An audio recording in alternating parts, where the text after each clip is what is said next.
பாப்பா என்ன செய்கிற? நான் வந்து இன்னைக்கு நேந்திரங்காய் சிப்ஸ் போட போறேன்னா அதுக்கு தான் தோல் சீவிட்டு இருக்கேன்.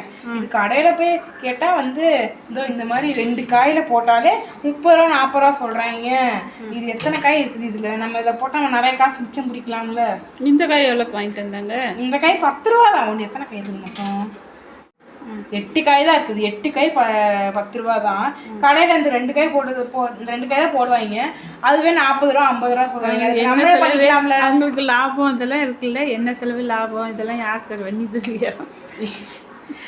நம்ம வந்து அவங்க என்ன எண்ணெய் போடுவாங்க, பாமாயில கூட போடுவாங்க. நம்ம வந்து சுத்தமான கடலை எண்ணெய் போடுவோம். முழு கடலை எண்ணெய் போடுவோம். அவங்க என்ன பாமாயில போடுவாங்க, என்ன எண்ணெய் போடுவாங்க. கடலெண்ணெய் விட்டு தேங்காய் எண்ணெயில் போட்டால் நல்லாயிருக்கும். அதனால நான் என்ன செய்யணும்னா இப்போ தேங்காய் எண்ணெயில் தான் இப்போ வந்து போட போகிறோம். சரியா? போடலாமா? வா நீங்கள் என்ன செய்கிறீங்க? இது வந்து இது எப்படி ஈஸியாக எடுக்கலாம். இப்படி கத்தி வச்சு நேராக கீறி விட்டு இப்படி எடுத்துடும். தோல் அப்படியே வருது பார்த்தீங்களா? ஆனால் காஞ்ச இது காயினால கொஞ்சம் தோல் எடுக்க கஷ்டமாக இருக்குல்ல.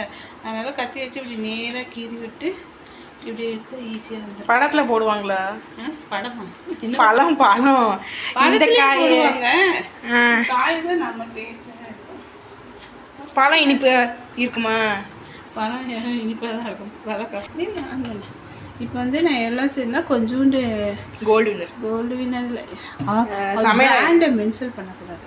சரி, சமையல் ஆயில் ஊற்றிட்டு அப்புறம் வந்து தேங்காய் எண்ணெய் ஊற்ற போகிறேன் பாதி. ஏன்னா நம்ம செய்கிறது கேரளா டிஷ் தானே.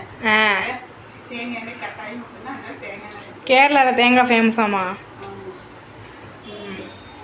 போதுமா? போதும் வேணா திரும்பி ஊற்றிக்கலாம். நாங்கள் இது போட வந்து நம்ம கொஞ்சம் மஞ்சத்தூள் எடுத்துக்கலாம். அதில் கொஞ்சமாக தண்ணி ஊற்றிக்கலாம். ரொம்ப இல்லை, ஒரு ஸ்பூன் விட்டு ஒரு தேவையான உப்பு இது போட்டு கரைச்சி வச்சு நம்ம பொரிஞ்சோட்டி ஊற்றுறதுக்கு. உடனே ஊற்றக்கூடாது, பொரிஞ்சோட்டி ஊற்றுறதுக்கு கரைச்சி வச்சுருக்கோம்.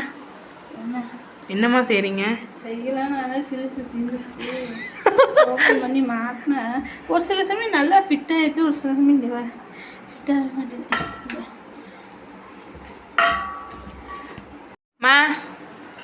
இப்போ செட் ஆயிடுச்சுங்க. இது எப்படி தெரிஞ்சுக்கிறது உட்காந்துச்சா இல்லையான்னு?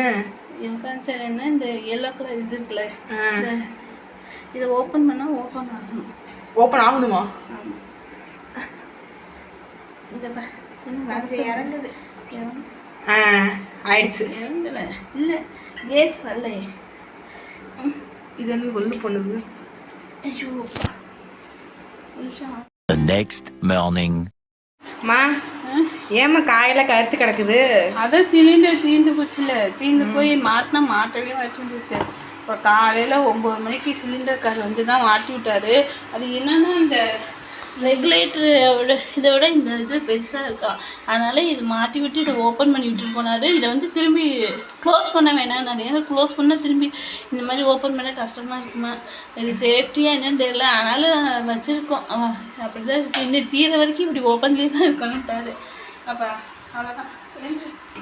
அதனால் இப்போ போட்டு வச்சு மேலே கருப்பாக இருக்குல்ல, அதெல்லாம் லைட்டாக இப்படி கத்தி வச்சு விட்டோம். நேந்திர சிப்ஸுக்கு நமக்கு ஒரு ஆசையே இல்லையாச்சு. பார்க்கலாம், இது நல்லா வருமா என்னன்னு தெரியல, பயமாக இருக்குது. அது வேறு எண்ணெய்க்கு வேறு கேட்கு, எண்ணெய் வேறு நிறைய இல்லையே, வேஸ்ட்டாகும். பார்க்கலாம், ஒன்று போட்டு பார்த்து நல்லா வந்தால் கண்டினியூவாக போடுவேன். இல்லைன்னா அப்படியே ஆஃப் பண்ணி வீடியோ முடிச்சிடுவோம். வீடியோ முடிஞ்சு விட்டு கடையை க்ளோஸ் பண்ணிட்டு போயிடுவேன். அவ்வளோதான். இப்போ என்ன காஞ்சிடுச்சான்னு ஒன்று போட்டு பார்க்கலாம். காஞ்சிச்சுன்னா இங்கே பாருங்க, சல்லுன்னு மேலே வந்துடும். இது போட்டுன்னா ஏன் முட்டை முட்டையாக வருது? அதுக்கு சிக்கன் மட்டன் தேவை. நாங்கள் இப்படி போட்டுட்டோம். தேங்காய் எண்ணெய் ஊற்றிக்கிறதுனால கொஞ்சம் பொங்குது. அப்புறம் அந்த வெந்தோட்டி அப்படியே இதாகிடும்.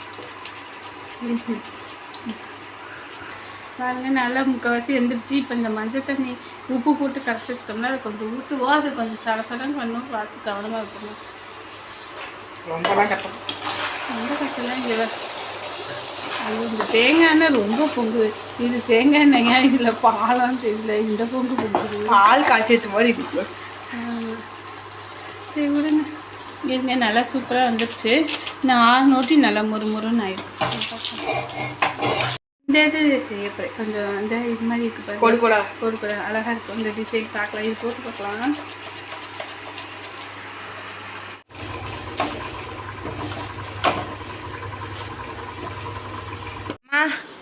இப்போ 10th பப்ளிக் நடக்குதுல்ல, ஆமாம். அவங்க வந்து சிலர் வந்து நிறைய மார்க் எடுப்பாங்கல்ல. இப்போ 500 பார்க்குறாங்களே, 495க்கு மேலே எடுப்பாங்கல்ல. அது வந்து அந்த ஸ்கூலை பொறுத்ததா இல்லை ஸ்டூடெண்ட்டை பொறுத்ததா? என்னை பற்றிக்கு ஸ்டூடெண்ட்டை பொறுத்து தான். எப்படி சொல்கிறீங்க? ஏன்னா ஸ்கூலை பொறுத்ததுனா இப்போ இந்த ஒரு ஸ்கூல் பிள்ளை இந்த ஸ்கூலில் சேர்த்தா தான் பிள்ளைங்க நல்லா படிக்கிறாங்கன்னு சேர்க்குறாங்களே.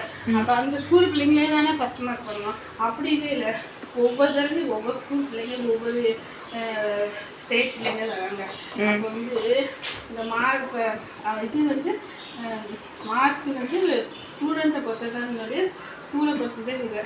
அதனால் இந்த ஸ்கூலில் சேர்த்தாதான் நல்லா படிப்பாங்க அப்படிலாம் சொல்கிறது வந்து சும்மா நம்ம பிரம்ம இல்லை, நம்ம ஸ்டேட்டஸ் அடுத்தவங்கிட்ட பெருமையாக சொல்லித்தராங்க. சிபிஎஸ் ஸ்கூலில் படித்தா, சிபிஎஸ்சின்னு இல்லை, எந்த ஸ்கூலில் படித்தாலும் ஒரு பிரபலமான ஸ்கூலில் படித்தா தான் பெருமை. அது நிறைய காசு கொடுத்து படித்தா தான் பெருமை. அப்படி இல்லை, ஸ்டூடெண்ட்டுக்கு அறிவை பொறுத்து தான் வந்து மார்க்கோட வெற்றியை வந்து ஸ்கூலை பொறுத்து இல்லை.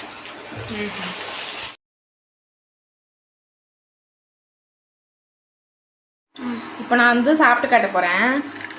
வா, சூப்பராக இருக்கும். கடையில் இருக்க மாதிரியே இருக்குது.